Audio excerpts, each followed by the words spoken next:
नमस्कार, मैं युवराज सिंह नेगी और आप देख रहे हैं केवी न्यूज़। केवी न्यूज़ खबर आपकी कोटद्वार भवर की तमाम राजनीति, खेल और संस्कृति से जुड़ी खबरें हम आपको दिखाते हैं।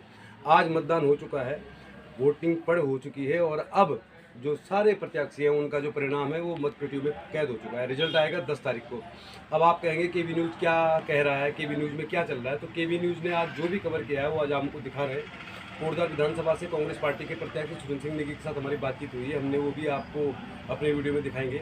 इसके अलावा बीजेपी के जो बड़े बड़े यहाँ पे कार्यकर्ता हैं उनसे हमने बातचीत की है और तमाम लोगों से हमने बातचीत की है। तो आप लोग आज देखिए इस कोटद्वार विधानसभा में हमने जिन लोगों से बातचीत की है, जिन मुद्दाओं से बातचीत की है, उसका क्या परिणाम निकलता है। तो आप लोग केवी न्यूज़ को देखिए और आज देखिए कोटद्वार विधानसभा से पूर्व कैबिनेट मंत्री सुरेंद्र सिंह नेगी का लाइव इंटरव्यू हमने लिया है।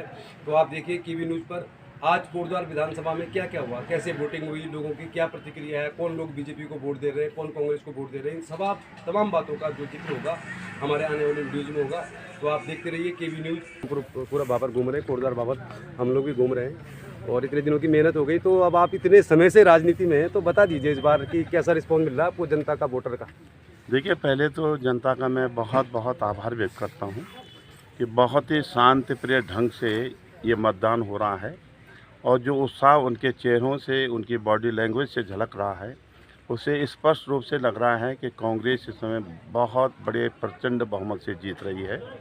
कोटद्वार भी जीत रही है। पूरे उत्तराखंड में एक जैसे कि एक माहौल बना है, लहर बनी है और हर व्यक्ति यही चाहता है कि कांग्रेस की सरकार आए।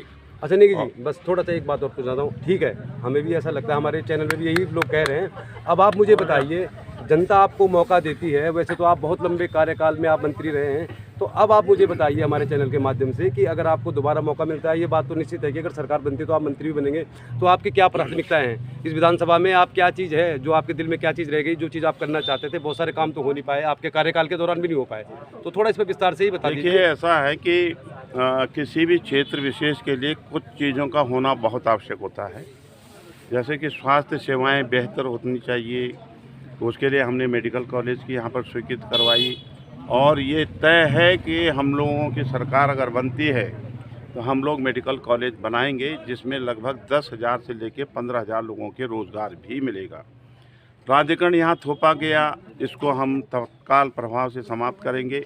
जो टैक्स लगने की एक प्रक्रिया पिछली सरकार, वर्तमान सरकार ने की है, किसी भी व्यक्ति के ऊपर कोई टैक्स नहीं लगेगा और यहाँ पर जो आवारा पशुओं की स्थिति पैदा कर दी वर्तमान सरकार ने, उसका समाधान 3 महीने में करेंगे।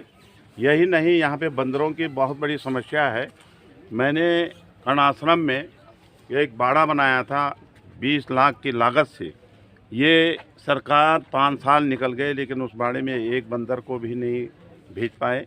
हम लोग करेंगे कि यहाँ के बंदरों की जो समस्या है जिससे कि जनता बहुत परेशान है, उसको समाप्त करने का प्रयास हमारा होगा। यही नहीं, यहाँ पर सिंचाई गूलों तक की मरम्मत इन 5 सालों में नहीं हुई है। सिंचाई नहरों का तो दूर दूर तक प्रश्न ही नहीं होता, खेतों तक पहुँचाना पानी मेरी एक जिम्मेदारी होगी।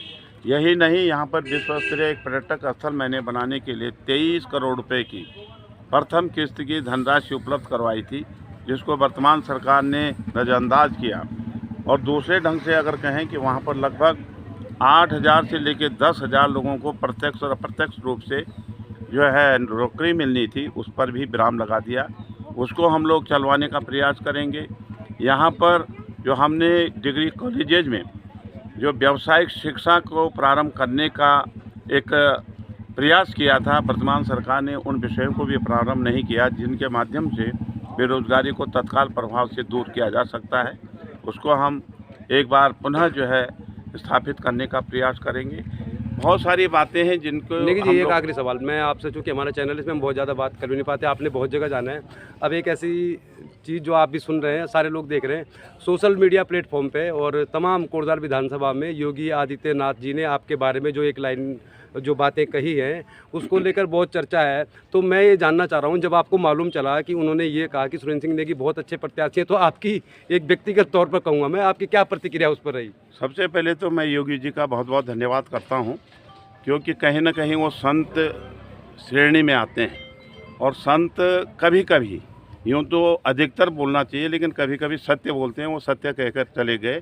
मैं उनका दिल से आभार व्यक्त करता हूं कि उन्होंने एक चयन जो किया है अच्छे प्रत्याशी का, तो स्वाभाविक रूप से जनता का भी एक जिम्मेदारी बनती है कि अच्छे प्रत्याशी को चुने। आखिरी सवाल नेगी जी, सब अब सिर्फ आपसे आखिरी सवाल, वैसे तो मैंने आपके घर पे आप कंट्रीब्यूट लेना था, लेकिन आखिरी सवाल ये है, क्या कोटद्वार विधानसभा की जनता को आप भरोसा दिलाएंगे कि अगर आपको कार्यकाल मिलता है, मंत्रालय मिलता है, तो लालढंग ललखार मोटर मार्ग भी बनेगा, मेडिकल कॉलेज भी बनेगा, कड़वासर में भी विकास होगा और रोजगार भी देंगे आप वादा कर सकते हैं विधानसभा के लोगों से? देखिए, वादा भी है, भरोसा भी है, और जब जब भी सुरेंद्र सिंह नेगी कोई बात कहता है तो उसको करके दिखाता है, और अब तक का इतिहास यही रहा। धन्यवाद नेगी जी, हमसे बातचीत करने के लिए। ढेर सारी शुभकामनाएं आपको इस चुनाव के लिए। देखते रहिए आप। अब आप देख रहे थे केवी न्यूज़ पर हमारे साथ सुरेंद्र सिंह नेगी जी, जिनको हम सुनना चाह रहे थे, और निश्चित तौर पर काफ़ी अच्छी उन्होंने बातें कही, शांति के साथ। और हम अभी पांत्री जी से बातचीत कर रहे थे, तो एक और सज्जन यहाँ पर हैं। बहुत सारे लोग। भाई साहब, क्या लग रहा है आपको इस बार नेगी जी का इलेक्शन जीत जाएंगे? 101% सच्चे आदमी है। आज तक इतने सालों से राजनीति कर रहे हैं, उन पे कोई लांछन नहीं लगा है। बहुत स्वच्छ स्वभाव के आदमी हैं। और स्वच्छ स्वभाव के तो हैं। पिछली बार भी बहुत भीड़ थी, वो भीड़ अलग थी, उससे मोदी लहर चली थी। इस बार भीड़ अलग है, कोई मोदी लहर नहीं है। रितु खंडूड़ी को क्यों वोट नहीं दे रहे हो आप? भुवनचंद खंडूड़ी मुख्यमंत्री रहे, उनकी पुत्री है रितु खंडूड़ी। रितु खंडूड़ी की मेरे तो गांव उधर पड़ता है, एमकेश्वर ब्लॉक में। योगी आदित्यनाथ आए थे, अब उनके बाद भी नहीं देंगे आप वोट? नहीं। अगर रितु खंडूड़ी ने अच्छा काम किया होता तो यहाँ क्यों भेजते उसको? अपने विधानसभा क्षेत्र में रहती हो। ठीक है, रितु खंडूड़ी को नहीं दे रहे हो। धीरेन्द्र चौहान तो कितने अच्छे व्यक्ति हैं, वो भी तो चुनाव लड़ रहे हैं सिलेंडर वाले। कौन सी पार्टी में है? पहले बीजेपी छोड़ी उन्होंने, पहले बीजेपी छोड़ी उन्होंने, फिर बीजेपी में घुसे, फिर बीजेपी छोड़ दी। ये क्या है? पर बहुत सारे हमारे नेगी जी तो शुरू से अपने कांग्रेस में है, हाथ के साथ है, और मेरे के हिसाब से वो हाथ के साथ ही रहेंगे और हम उनके साथ ही रहेंगे।